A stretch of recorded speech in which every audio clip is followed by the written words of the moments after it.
So I walked into my freshman year of high school knowing only about a handful of people. And that day, first day of freshman year, I really didn't know where they were. Didn't know what I was walking into, to a brand new high school. So I was pretty scared. They actually had us all go into the auditorium, and they talked to the whole class of 2014. And the principal said a lot of gobbledygook. Mainly there's 3 things he said, though, that have stuck with me through my high school career and now even into college. They didn't mean it much at the time, but through trying them out and actually working through them, they've shown to show a lot of success in my life. So the first one actually was to know an adult. And in high school, that meant to find someone that you saw on the staff that you could relate to, talk to, and then be that support system at school. So I had that professional opinion. They could be a mentor to you and really help you to do even the rest of the stuff I'm going to talk about. Second thing he said was to get involved. And this has truly been an impact on my life.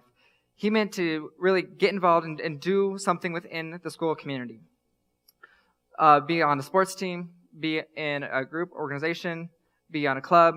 Do something that's going to be able to keep you connected and with the other people, your peers in high school. So it's not just coming to school, doing homework, leaving, and not really having a place and a purpose to be at school.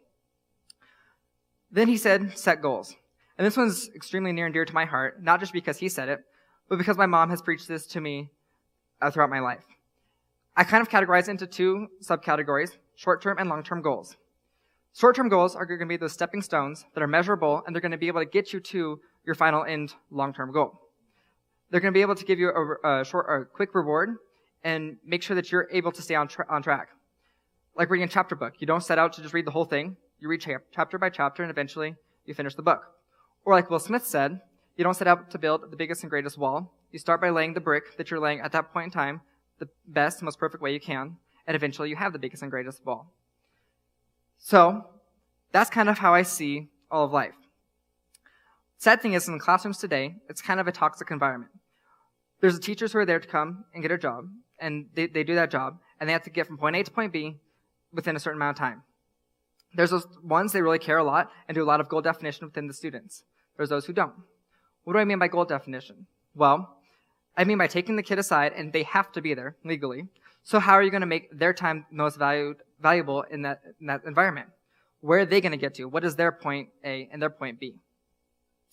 The way I propose to do this is through platform type of learning, where you take, well, what do I think is a platform? It's some kind of intrinsic motivation that students are going to be able to take ownership in so that they can pursue in obtaining a knowledge base of some sort, whatever that is. The kind of platform that I was given the opportunity to utilize in high school was through a team organization called Robotics. We're part of a big organization that's worldwide, and you run your own, your team like a business. At least we did. It's like a corporate business. So we had a CEO, Chief Executive Officer, a Chief Financial Officer, CFO, and then we had business and technical VPs, or vice presidents. To even be considered for one of these positions, you had to go through an extensive application process. That meant writing a cover letter, writing a resume, and submitting your transcript with all of that to our panel of mentors. Well, who were our mentors? They were people from the industry and from schools that were there to help you learn what about business, about technical, and how to apply what's being taught in the classroom to what you're doing in the real world. It's a huge honor and the ability to be able to do that. Once they've taken all of that and they read through all the applications, then they conduct interviews. You're expected to dress somewhat like this, business professional, walk in, and actually have a conversation and be interviewed by a panel of about 9 mentors. And that is grueling, and that makes you sweat like crazy. But by doing that, I was able to walk into the interview for my past job that I had just left out, actually, for 2 years, completely confident, ready to show my stuff, and really just show the world what I have to offer.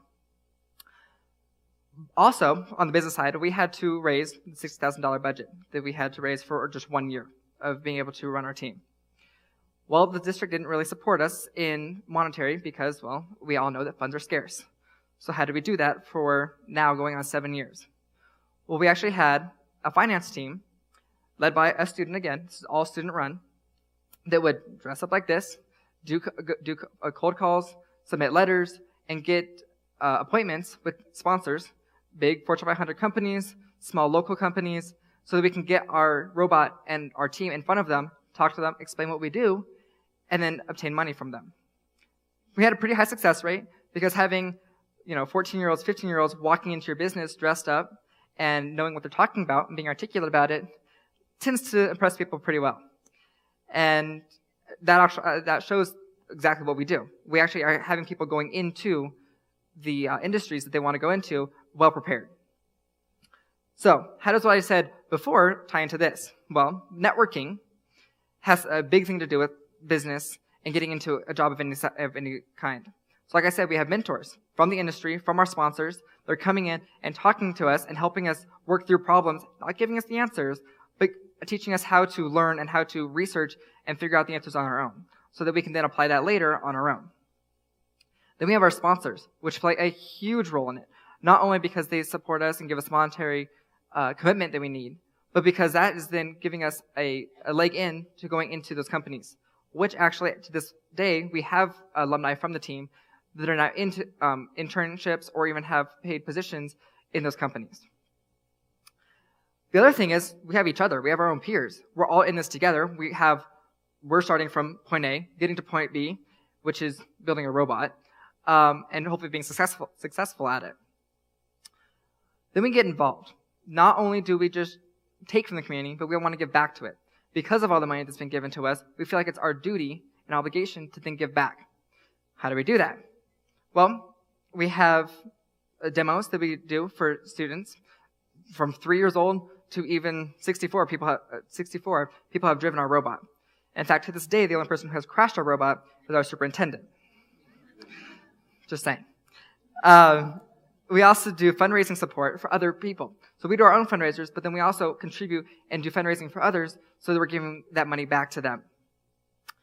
And then we also just give support. So when there was the disaster relief from the fires that we just recently had, past few years, we were there ready to support and give any assistance that was needed from the community. And then we actually set goals, because building a robot is not an easy task, let me tell you. Especially when you don't start with anything. The only thing that we're given, we only have 6 weeks, which is our build season. Then we have a 4-month competition season, and the rest of that is all of our business, so earning our money, then also giving back to the community. So during that build season, on the very first Saturday of January, it's released, and it's about an hour and a half long video, where 2 minutes of it is actually about the game. So they show us the field, they show us the scoring elements, how you can score, how you can be penalized. And from that, we have to brainstorm how to build a robot. They do give us some constraints like size, weight, certain materials, that kind of stuff, and then also the length of time that we can actually use to build it, and then also a monetary constraint that we also have to put into a bill of materials and then submit. So how does that get done? Well, with short-term and long-term goals. So we have hourly goals, we have daily goals, we have weekly goals, monthly, and then our long-term goal would be having a finished product that hopefully runs. Let me tell you, that's a big stretch too. So how do we do that? Well, we actually brainstorm together. Right, as soon as we have finished watching the video, we then put it all in 3D modeling software. That then gets sent to one of our sponsors. They actually machine the parts for us, and hopefully if we did it right, they come back the way we sent them out, and they never get put back together the way we think they're supposed to. Nothing ever fits. So we make more modifications. And then, theoretically, it eventually works. Then it gets put into a bag, and we can't touch it until competition. So you get to competition, things come out, something's broken, obviously, because it goes through transit, and so we have to fix it.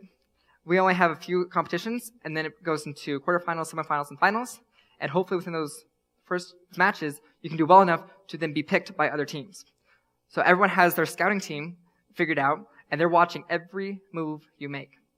They're looking at how you are professionally. So you might not be dressed like this. You're probably dressed, in greasy clothes because you're fixing greasy chain and motors and stuff. But they're looking at how you interact with other teams, with the judges that are constantly walking around, not only looking at your robot, but how you conduct yourselves. And they're looking at your performance on the robot. How are you being disrespectful to other teams? Are you working with them? Because the way that it's set out is that you could be working with someone for one match, because it's a team of 3, but then you could be going against them in the next match, which is another group of 3. So, everyone is looking for you. And they have coined a term which is gracious professionalism, which means that you're doing your best to make yourself and others the best they can be so that you all have healthy competition. Meaning, actually, that in order for us to get to win one of our regional events, the team that we were going against in our last match, who we beat, helped us actually fix our wheels that were interesting types of wheels, trained us how to fix them, gave us the materials to do it, and then we beat them. And that just shows how the gracious professionalism community is within it. So what we're focusing on is the individual and not mass production of education. We're getting everyone who has multiple starting points, sort of pushing that into one, getting everyone through, whether they want to learn electronics, or whether they want to learn programming, business, finance, whatever it is, they're given the opportunity to explore that. All of them maybe, some of them, one of them, whatever they want to do, they have a place on the team. And let me tell you, we spend a lot of time together. It's about 150 hours just for the build season, each of us put in, and then there's traveling, which is about 16 hours on a bus. And let me tell you, that gets crazy. On a charter bus for 16 hours, one way, with a group of 50 high school students. It's interesting. So, my point in saying all of this is that education is not dead, and we need to look at it on a student-by-student basis. Not saying that we need to have thousands and millions of curriculums, but then we need to be able to take an investment into what they're learning. They have to be there anyway, and that's already setting them on to the path of, well, why do I need to be here? I don't want to be here. And when you take ownership in what you have, then that's going to get you to really spend the time and devote time to it. When you buy a car, your very first car, and you've worked really hard on it, you take care of that car, even if it's a beat up old junker that you go on a used car lot, because you spent so much time to get the money to be able to do that. So, when you're actually been given mentors that are working specifically with you in order to get you to the goal that you want to get to, then that's going to get you to the place that you want to be. You're going to be able to take what you've learned and apply it then to the real world. So, we are also able to network at those competitions too, because it's from all over the world. There's about 80 countries at this point involved in it. And luckily, we were able to be successful. For the 4 years that I was on the team, we went to the World Championship every one of those years. And only about the top 5% of all the teams, which is about 10,000 at this point, get to go to that. And that costs a lot of money, as you heard, about $60,000. And so, again, we set out for doing that with having set goals. So by this time, we need to have this entrance fee paid. By this time, we need to have the money for these sponsored demonstrations. By this time, we need to have the money for the actual robot. And in our case, we built more than one robot so we could be testing. So, education is not dead, and we need to relook at the way that we're handling our education within the classroom and not just doing lectures. They're not bad. That's how you can give everyone the base knowledge they need to know. But you need to take that, subdivide it, and be able to really get the hands-on learning that's going to get the kids interested in doing and pursuing a future goal. Thank you.